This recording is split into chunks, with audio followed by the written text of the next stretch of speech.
Merci de nous rejoindre sur Espérance TV pour notre rendez-vous hebdomadaire de l'actualité. Démarrons ce journal avec les activités de la conférence. Les 18 et 19 juillet dernier se tenait la conférence extraordinaire de l'Église méthodiste unie Côte d'Ivoire. En marge de ces assises, le bishop Benjamin Boni et son cabinet, pasteurs et laïcs, ont visité les locaux de la télévision méthodiste en vue de voir l'état d'avancement des préparatifs de sa prochaine montée sur les antennes. Le compte rendu d'Emmanuel Abalé. À l'issue des activités de la 18e conférence extraordinaire annuelle de l'EMUCI, une délégation conduite par le bishop Benjamin Boni s'est rendue dans les locaux d'Espérance TV pour s'imprégner des avancées des travaux. Reposons donc ce challenge-là sur le Seigneur. Avec lui, nous pourrons pousser l'éléphant à l'eau. Que Dieu bénisse la décision de chacun, de chacune, et la décision de nos structures, et que ce que nous attendons puisse devenir réalité. Avec Dieu, nous ferons des espoirs, dit la parole de Dieu. Pasteurs et laïcs présents ont salué les efforts consentis par les fidèles méthodistes. Toutefois, ils ont encouragé ceux-ci et même les chrétiens du monde à avancer en eau profonde afin que ce projet devienne réalité. En termes de réflexion du bâtiment, ça a été respecté. Et ce que nous avons demandé à la conférence, c'est effectif. Il y a du personnel, il y a presque tout le monde. Les décors, c'est tout nouveau. Ça sent la nouveauté. Donc c'est une dynamique dans l'équipe. Et c'est ce que nous constatons aussi. Moi, je pense que la voiture qui doit accompagner l'équipe de production, c'est la première priorité. Nous croyons que Dieu permet toutes choses et nous avons foi que ce qui est attendu se fera dans le temps. Nous n'allons pas nous arrêter aux priorités. Nous croyons qu'il faut aller de l'avant. Il y a beaucoup de choses qui manquent. Il faut que nous puissions nous mobiliser comme un seul homme et faire ce qu'il y a lieu de faire. C'est un sentiment de joie et de fierté en découvrant tout ce que je vois. Et nous invitons tous nos frères et sœurs à se mobiliser pour vraiment aider cette équipe, pour que nous puissions aller de l'avant. J'avais déjà fait une première visite ici, mais avec aujourd'hui, on sent que les choses ont bougé encore plus. Et nous sommes très heureux, nous sommes fiers. Ce qu'il nous reste à faire, comme je le dis toujours, nous les hommes, c'est la mobilisation des ressources additionnelles pour le fonctionnement de l'Église. À l'écoute de ce message, les responsables de la commission patrimoine et projets de l'EMUCI ont réagi dans la même journée en offrant un ordinateur à l'équipe de rédaction d'Espérance TV. Qu'aujourd'hui, nous avons cru bon d'arriver et puis d'offrir parmi donc ces matériels un ordinateur portable à l'équipe pour les accompagner, pour accompagner l'équipe dans sa mission au quotidien. Et c'est l'occasion donc pour nous de lancer donc l'appel à tous les laïcs. D'abord pour venir visiter les locaux de la télévision, d'échanger et puis voir ce qu'il y a lieu de faire pour apporter un soutien, n'est-ce pas, à toute l'équipe, de manière à ce que cette télévision, n'est-ce pas, puisse aller de l'avant dans la mission donc, qui lui est confiée. Au nom donc de toute l'Église, nous tenons à dire merci à la direction du patrimoine qui nous a visité aujourd'hui les bras chargés avec un matériel qui va sûrement aider la télévision méthodiste. Ils ont entendu parler de tout ce que nous avons à faire, de tous les besoins, de toutes les attentes. Et ils sont venus apporter pour que le travail de la télévision avance. Nous ne pouvons que leur dire merci, nous ne pouvons que rendre grâce à Dieu pour leur vie et surtout prier que plusieurs autres suivent et emboîtent le pas. Peuple méthodiste, le ton est donné. Qu'attends-tu pour faire ta part?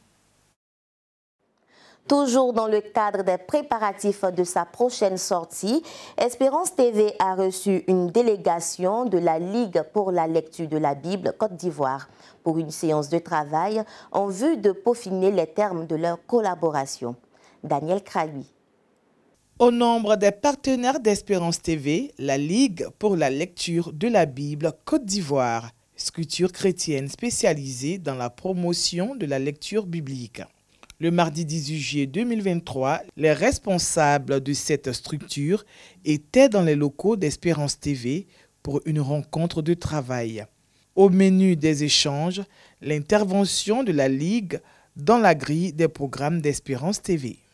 La Ligue pour la lecture de la Bible, qui est un organisme international qui aide les jeunes et les moins jeunes à lire la Bible chaque jour en éditant un manuel que nous appelons le lecteur de la Bible. Donc c'est un manuel qui est édité pour chaque année et pour chaque jour de l'année, un passage est indiqué et il nous aide vraiment à méditer la parole de Dieu de façon quotidienne. Alors dans le cadre de la collaboration que nous allons avoir avec Espérance TV, nous sommes aujourd'hui venus visiter les locaux et nous sommes émerveillés vraiment par la beauté, la propreté des locaux. Et nous pensons vraiment que la collaboration que nous allons avoir avec Espérance TV sera efficace et elle permettra justement au peuple de Dieu, aux chrétiens, à tous ceux qui vont suivre les émissions sur Espérance TV, permettra donc à toutes ces personnes de mieux comprendre la parole de Dieu pour affermir leur foi, pour leur permettre de grandir dans leur foi, parce que la foi, elle vient de ce qu'on entend et ce qu'on entend vient de la parole de Dieu. Une occasion pour les responsables de la Ligue pour la lecture de la Bible Côte d'Ivoire d'inviter tous les chrétiens du monde à entretenir une vie spirituelle à travers les programmes d'Espérance TV. Nous lançons un appel, nous demandons à tous les chrétiens du monde entier, pas seulement aux chrétiens de la Côte d'Ivoire, mais aussi à ceux qui vivent dans les autres pays, de suivre Espérance TV parce que nous espérons que vous aurez du plaisir à faire partie vraiment des téléspectateurs, des personnes qui vont suivre les émissions sur Espérance TV. Cette rencontre s'est achevée par une visite des installations de la télévision méthodiste qui prépare activement sa montée sur les antennes. Selon les calendriers ecclésiastiques méthodistes, le dimanche 16 juillet dernier marquait la journée de l'enfant méthodiste. Le culte officiel s'est tenu au temple Emmanuel de Port-Bouët, dans le district Abidjan Sud. Raphaël Dompé et Guy Aloka. L'enfant occupe une place de choix dans la vie de l'Église. Pour ce fait, une journée lui est dédiée au sein de l'EMUCI. La dite journée de l'enfant méthodiste a été célébrée le dimanche 16 juillet 2023 à l'Église méthodiste unie Emmanuel de Port-Bouët 1. Nous voulons rendre grâce au Seigneur pour cette journée particulière que Dieu accorde à travers l'Église à l'enfant méthodiste. Dieu, c'est lui qui permet qu'il y ait un enfant dans une famille. Donc il peut l'appeler à son écoute, il peut accorder la foi à l'enfant, il peut appeler l'enfant aussi pour faire son œuvre.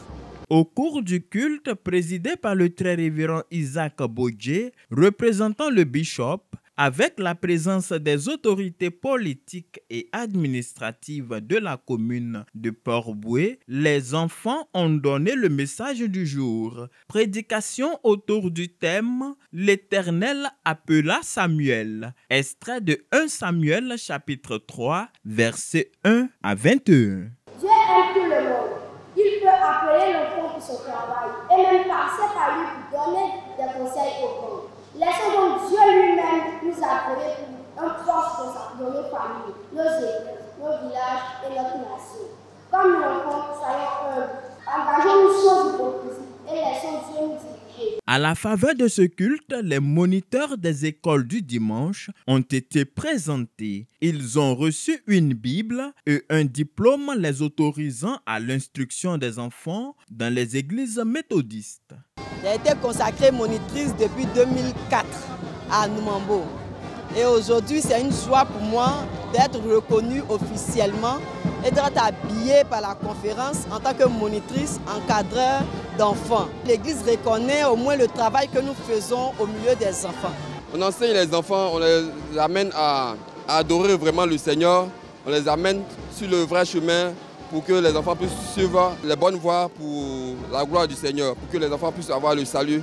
Plusieurs allocutions, au nombre desquelles La présidente nationale de l'école du dimanche, après avoir présenté le bilan de ses actions menées, a invité les parents à l'instruction des enfants pour un avenir meilleur. Au nom du bishop Benjamin Boni, le très révérend Isaac Bodje a relevé l'importance de l'école du dimanche, une structure sur laquelle l'Église méthodiste unie Côte d'Ivoire met un accent particulier. Il a demandé aux adultes d'encadrer les enfants afin d'assurer la solidité de la cellule familiale. Qui n'a pas fait l'école du dimanche? C'est une structure importante dans l'Église. Je veux simplement spécifier que l'enfant est une des bénédictions de Dieu pour le couple, pour la famille. Prenez-en soin. Christ en nous, soyons des modèles. Tel est le credo de l'école du dimanche en cette année 2023. Une note sportive dans ce journal, la finale de la 3e édition du championnat de Christ Academy, département de l'Église méthodiste unie Côte d'Ivoire qui fait de l'évangélisation par le sport. Cette finale qui a opposé les districts Abidjan Nord et Dabou s'est tenue à Toupa. Emmanuel Abalé et Lionel Niaba pour le reportage. L'apothéose de la 3e édition du championnat national méthodiste de football s'est tenue le samedi 15 juillet 2023 au stade de Toupa, dans le district de Dabou. Ce championnat national est l'initiative de Christ Academy, le département de l'EMUCI chargé de l'évangélisation par le sport. Cette finale a opposé l'équipe du district de Dabou au district Abidjan Nord. À la fin des 90 minutes, les deux équipes se sont neutralisées au score par 2 buts partout. Mais l'équipe du district de Dabou sortira vainqueur de la rencontre après une séance de tir au but. D'abord, je rends grâce au Seigneur pour tous ses bienfaits et que nous avons aidé jusqu'à ce qu'il nous remporte le trophée. Félicitations à tous mes coéquipiers. On s'est battus. Le match n'a pas été facile. Et jusqu'à la fin, la victoire est revenue à Dabou. Certes, nous avons perdu, mais c'est Dieu qui gagne. Que Dieu donne les moyens afin de pouvoir parfaire d'année en année cette compétition, afin que nous aussi, notre équipe, puisse être positionnée dans les championnats ivoiriens, afin que l'évangélisation puisse toucher un peu partout. Madame Kwafuromène, directrice de Christ Academy, dresse le bilan de cette journée et trace les perspectives. Nous voulons mettre sur place l'équipe de l'Église méthodiste unie Côte d'Ivoire. Donc nous sommes à la recherche de talents et c'est ce qui nous emmène à organiser cette compétition-là, disons, chaque année. Nous faisons aussi l'évangélisation. Même étant chrétien, on peut être un grand joueur. Le révérend pasteur Brawa Duxon, présent lors du match, a apprécié l'esprit fair-play qui a prévalu au cours du jeu. À nos joueurs, à nos enfants d'Abidjan Nord, félicitations. À ceux de Dabou également, félicitations. C'était un match de haut niveau. Que le Seigneur vous soit en grâce et que les prochaines fois encore, vous redoublez d'ardeur. Cette 3e édition a vu la participation des districts d'Agnaman, de Songon, de Jacquesville, d'Abidjan Nord et du district de Dabou. Vivement l'équipe nationale de l'EMUCI pour la propagation de l'évangile par le sport. Vive félicitations au district de Dabou pour cette belle victoire. Et bien voilà, c'est ici que prend fin cette édition. Merci de l'avoir suivi. Excellent week-end sur le couvert du Saint-Esprit.